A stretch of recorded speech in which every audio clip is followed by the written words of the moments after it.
और कांग्रेस नेता राशिद अल्वी ने महाकुंभ की व्यवस्था को लेकर सवाल उठा दिए हैं। राशिद अल्वी ने कहा है कि सिर्फ विपक्षी नेता ही नहीं, शंकराचार्य भी सुविधाओं पर सवाल उठा रहे हैं। इससे पहले भी ममता बनर्जी, लालू प्रसाद यादव और अखिलेश समेत विपक्ष के कई नेता महाकुंभ की व्यवस्था पर सवाल उठा चुके हैं, जिस पर सीएम योगी ने करारा जवाब भी दिया है। आपको रिपोर्ट दिखाते हैं।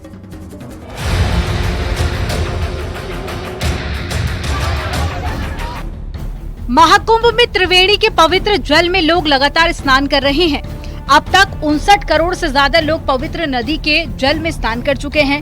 ये आंकड़ा लगातार बढ़ रहा है, लेकिन महाकुंभ में व्यवस्था पर विपक्ष के सवाल थमने का नाम नहीं ले रहे। अब कांग्रेस नेता राशिद अल्वी ने बयान दिया है। राशिद अल्वी ने महाकुंभ की व्यवस्था पर सवाल उठाए।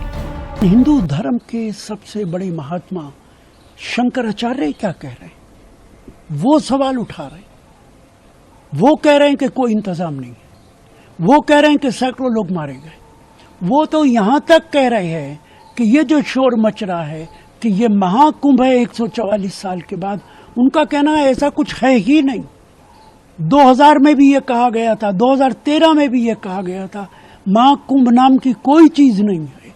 ये तो शंकराचार्य कह रहे हैं। ये प्रोपेगेंडा इसलिए किया गया कि भारतीय जनता पार्टी राजनीतिक फायदा उठाना चाहती है।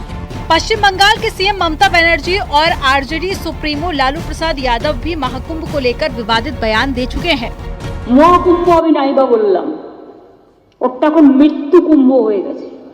अरे सब कुंभ का क्या कोई मतलब है, फालतू है कुंभ। समाजवादी पार्टी के अध्यक्ष अखिलेश यादव ने भी ममता बनर्जी के बयान का समर्थन किया था और कुंभ की व्यवस्था पर सरकार को घेरा था। हालांकि उनकी पार्टी के कई नेता भी महाकुंभ पर सवाल उठा चुके हैं। इंतजाम अच्छे नहीं थे, लोगों के साथ खिलवाड़ हुई, उनकी भावना के साथ खिलवाड़ हुई, उनके इमोशन का फायदा भारतीय जनता पार्टी उठा रही है। जो ममता बनर्जी जी ने कहा वो ठीक कहा है कि लोगों की जान गई है, और जान इतनी गई है कि सरकार नहीं बता पा रही है।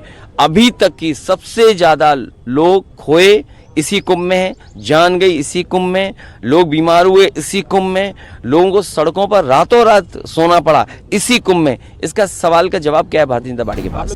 वहीं यूपी विधानसभा में बजट सत्र के दौरान सीएम योगी ने महाकुंभ और सनातन के खिलाफ बोलने वालों को जवाब दिया था। उन्होंने कहा कि सनातन ही राष्ट्र धर्म है, जो इसका अपमान करेंगे उनको करारा जवाब मिलेगा।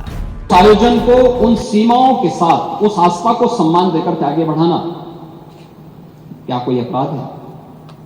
और अगर अपराध है तो हमारी सरकार इस अपराध को कर रही है और आगे बढ़ रही है। क्योंकि हम लोग ये मानते हैं सनातन धर्म इस देश का राष्ट्रीय धर्म है। सनातन धर्म की सुरक्षा में ही भारत के अंदर पल रहे हर मत और मजहब की सुरक्षा भी है, और उनका सम्मान भी है, और उनका गौरव भी है। 26 फरवरी को शिवरात्रि के स्नान के साथ में महाकुंभ का भी समापन हो जाएगा। रोजाना लाखों श्रद्धालु त्रिवेणी के पवित्र जल में स्नान कर रहे हैं। महाकुंभ पर जहां विपक्ष की बयानबाजी जारी है, तो वहीं बीजेपी भी लगातार पलटवार कर रही है। न्यूज़ 18 के लिए ब्यूरो रिपोर्ट।